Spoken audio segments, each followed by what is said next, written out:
Book number 9, lesson number 1. He who does injustice commits impiety. For since universal nature has formed the rational animals for one another, each to be useful to the other according to his merit and never hurtful, he who transgresses this her will is clearly guilty of impiety against the most ancient and venerable of the gods. He who lies sins against the same divinity, for the nature of the whole is the nature of all things which exist, and things which exist are akin to all that has come to be. Nature indeed is called truth, and is the first cause of all truths. He then that lies willingly and guilty of impiety is so far as by deceiving he works injury, and he also who lies unwillingly, in so far as he is out of tune with universal nature, and in so far as he works disorder in the universe by fighting against its design. He is at war with nature who sets himself against the truth. He has neglected the means with which nature furnished him, and cannot now distinguish false from true.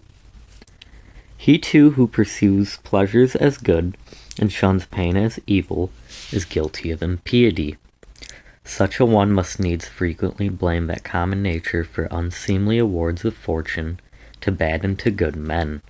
For the bad often enjoy pleasures and possess the means to attain them, and the good often meet with pain, and with what causes pain. Again, he who dreads pain must sometimes dread a thing which will make part of the world order, and this is impious. And he who pursues pleasure will not abstain from injustice, and this is clear impiety. And those things to which the common nature is indifferent, for she had not made both, were she not indifferent to either. He who would follow nature ought in this also to be of like mind with her, and shew the like indifference. And whoever is not indifferent to pain and pleasure, life and death, glory and ignominy, all of which universal nature uses indifferently, is clearly impious. By nature using them indifferently, I mean that they befall indifferently all beings which exist, and ensure upon others in the great chain of consequence which began in the primal impulse of Providence. Providence, in pursuance of this impulse and starting from a definite beginning, set about this fair structure of the universe when she had conceived a plan of all that was to be, and appointed the distinct powers which were to produce the several substances, changes, and successions. Lesson number 2. It were the more desirable lot to depart from among men unacquainted with falsehood, hypocrisy, luxury, or vanity. The next choice were to expire when cloyed with these vices. Have you then chosen rather to abide in evil, or has experience not yet persuaded you to fly from amidst a plague? For corruption of the mind is far more a plague than any pestilential distemper or change in the surrounding air we breathe. The one is pestilence to animals as animals, but the other to men as men. Despise not death, but receive it well content as one of the things which nature wills. For even as it is to be young, to be old, to grow up, to be full grown, even as it is to breed teeth and beard and to grow gray, to beget, to go of child, to be delivered, and undergo all the effects of nature which life's seasons bring, such it is also to be dissolved in death.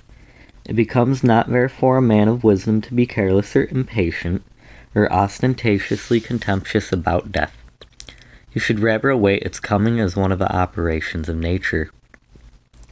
Even as now you await the season when the child of your wife's body shall issue into the light, await the hour when your soul shall fall out of its teguments. If you wish for the common sort of comfort, here is a thought which goes to the heart. You will be completely resigned to death if you consider the thing you are about to leave, and the morals of that confused crowd from which your soul is to be disengaged. It is far from right to be offended with them. It is even your duty to have a tender care for them, and to bear with them mildly. Yet remember that the parting, when it comes, will not be with men who think as you think. For the only thing which it might be, could hold you back and detain you in life, would be to live with those who had reached the same principle of life as you. But as it is you, seeing how great is the fatigue and toil arising from the jarring courses of those who live together, may cry, Haste, death, lest I too should forget thyself. Lesson number 4. The sinner sins against himself. The wrongdoer wrongs himself by making himself evil. Lesson number 5. Men are often unjust by omissions as well as by actions. Lesson number 6. Be satisfied with your present opinion, if certain with your present course of action, if social with your present mood. If well pleased with all that comes upon you from without, wipe out impression, state impulse, quench desire, and keep the governing part master of itself. Lesson number 8. The soul disturbed among the irrational animals is one.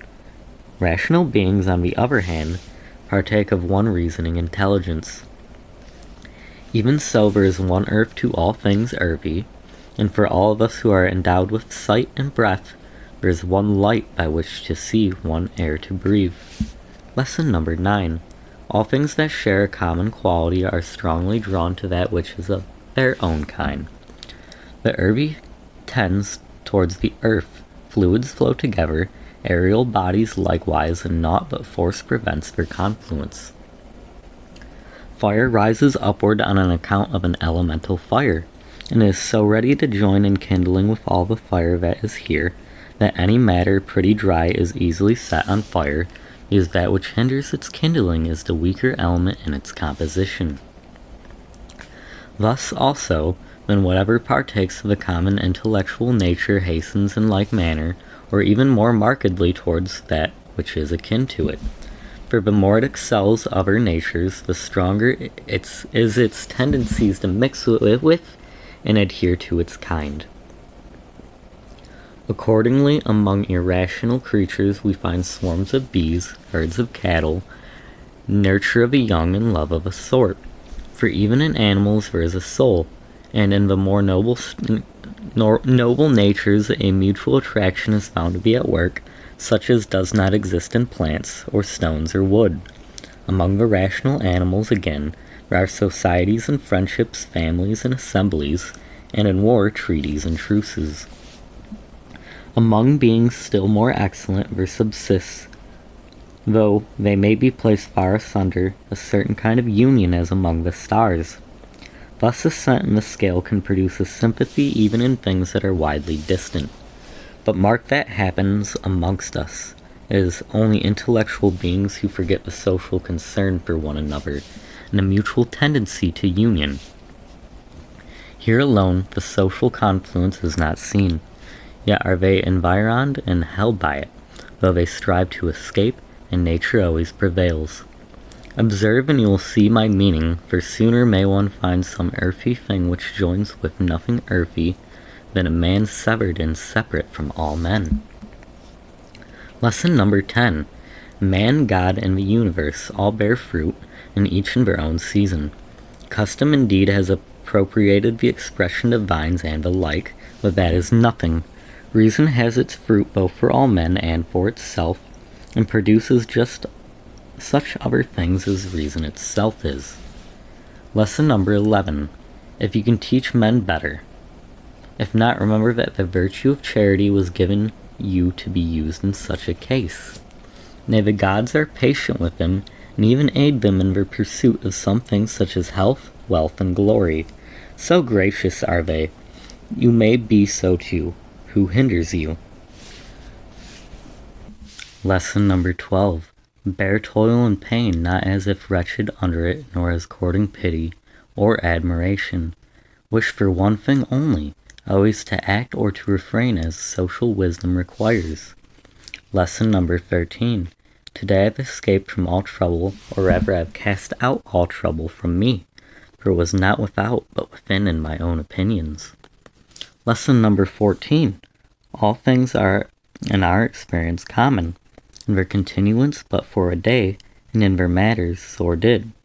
All things now are as they were in the times of those we have buried. Lesson number 15. Things stand without by themselves, neither knowing or declaring aught to us concerning themselves. What is it then that pronounces upon them? The ruling part. Lesson number 16. It is not in passive feeling, but in action that the good and evil of irrational animals formed for society consists. Similarly, his virtue of his vice lies not in feeling, but in action. Lesson number 17. To the stone thrown up, it is no evil to fall, no good to rise. Lesson number 18. Penetrate the souls of men, and you will see what judges you fear, and how they sit in judgment on themselves. Lesson number 19. All things are in change. You yourself are under continual transmutation, and in some sort corruption. So is the whole universe. Lesson number 20. Never sin you must leave with himself. Lesson number 21. The ceasing of any action, the extinction of any keen desire, or of any opinion, as it were, a death to them. There is no evil. Think again of the ages of your life. Childhood, youth, manhood, old age. Each change of these was a death. Is there anything to dread here? Think now of your life as it was, first under your grandfather, then under your mother, then under your father, and as you find there many other alterations, changes, and endings, ask yourself, is there anything to dread here? Thus neither is there anything to dread in the cessation, ending, and change of your whole life. Lesson number 22. Make swift appeal to your own ruling part, to that of the universe, and to his who has offended you, to your own, that you may make it a mind disposed to justice, so that of the universe, that you may remember of what you are a part, and to his, that you may know whether he has acted in ignorance by design, and that you may also reflect that he is your kinsman. Lesson number 23. You yourself are a part of the social system necessary to complete the whole. Accordingly, let your every action be a similar part of the social life, and if any action has not its reference, either immediate or distant, to the common good as its end, this action disorders your life and frustrates its unity. It is sedition like that of the man who in a commonwealth does all his power to sever himself from the general harmony and concord. Lesson number 24. Children's quarrels, children's play, poor spirits carrying about dead corpses, such in our life. The mask of the dead is intelligible by comparison. Lesson number 25. Go to the quality of the cause, abstract it from the material, and contemplate it by itself. Determine then the time how long at furthest this thing of this peculiar quality can naturally subsist. Lesson number 26. You have endured innumerable sufferings by not being satisfied with your own ruling part when it does the things which it was formed to do. Enough then of that. Lesson number 27. When another approaches or hates you, or utters anything to that purpose, go to his soul, enter in there, and look what manners of man he is. You will see that you need not trouble yourself to make him think well or ill of you. Yet you should be kindly towards such men, for they are by nature your friends, and the gods too aid them in all ways, by dreams, by oracles, and even in the things which they are most eager. Lesson number 28. The course of things in a world is ever the same. A continual rotation up and down from age to age. Either the universal mind exerts itself in every particular event, in which case you must accept that what comes immediately from it, or it has exerted itself once and for all, and as a result all things go on forever. And a necessary chain of consequence, or again atoms and indivisible particles, are the origin of all things. In fine, if there be a God, all is well, and if there be only chance, you at least need not act by chance. The earth will presently cover us all, and then this earth will itself be changed into other forms, and these again into others, and so on without end. And if anyone considers how swiftly those changes and transmutations roll on, like one wave upon another, he will despise all things mortal. Lesson number 29. The universal cause is like a winter torrent. It sweeps all along with it. How very little worth are those poor creatures who pretend to understand affairs of state, and imagine they unite in themselves the statesman and the philosopher. The frothy fools! Do you, O man, that which nature now requires of you. Set about it, if you have a means, and look not around you to see if any be taking notice. Neither hope to realize Plato's Republic. Be satisfied if the smallest things go well. Consider even such an event as no small matter, for who can change the opinions of men? And without change of opinion, what is their state but a slavery under which they groan, while they pretend to obey? Come now, speak of Alexander, Philip, and Demetrius of Thalarium. They know best whether they understood what the common nature required of them, and whether they trained themselves accordingly. But if they designed only to play the tragic hero, no one has condemned me to do the like. The work of philosophy is simple and modest. Lead me not astray in pursuit of a vainglorious stateliness. Lesson number 30. Look down as for some eminence upon the innumerable herds, the countless solemn festivals, the voyaging of every sort in tempests and in calms. The different states of those who come into life enter upon life's associations and leave it in the end. Consider too the life which others have lived formerly, the life they will live after you, and the life that barbarous peoples are now living. How many of these know not even your name? How many will quickly forget it? How many are there who perhaps praise you now, but will shortly blame you?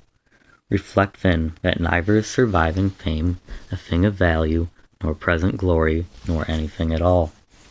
Lesson number 31. Let nothing due to a cause outside yourself disturb your calm. In the workings of the active principle within you let there be justice, that is a bent of will, and a course of action which have social good as their one end, and so are suited to your nature. Lesson number 32. You can suppress many of the superfluous troubles which beset you, for they lie wholly in your own opinion. By this you will give ample room and ease to your life. You may encompass this end by comprehending the whole universe in your judgment, by contemplating eternity, and by reflecting on the swift changes of individual things, thinking how short is the time from their birth to their dissolution, how immense the space of ages before that birth, how equally infinite the eternity which shall succeed that dissolution. Lesson number 33. All things that you see will quickly perish, and those who behold them perishing are very soon themselves to die.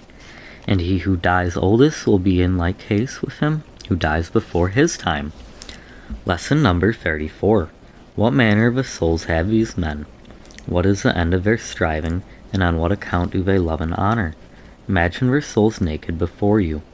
When they fancy that their censures hurt, or their praises profit us, how great in their self-conceit. Lesson number 35. Loss is naught but change, and change is the joy of universal nature, and by her all things are ordered well. From the beginning of ages they have been shaped alike, and to all eternity they will be the same.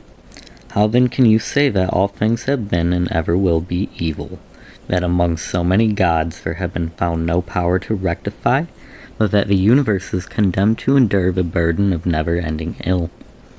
Lesson number 36. How corrupt is the material substance of everything, water, dust, bones, and foulness.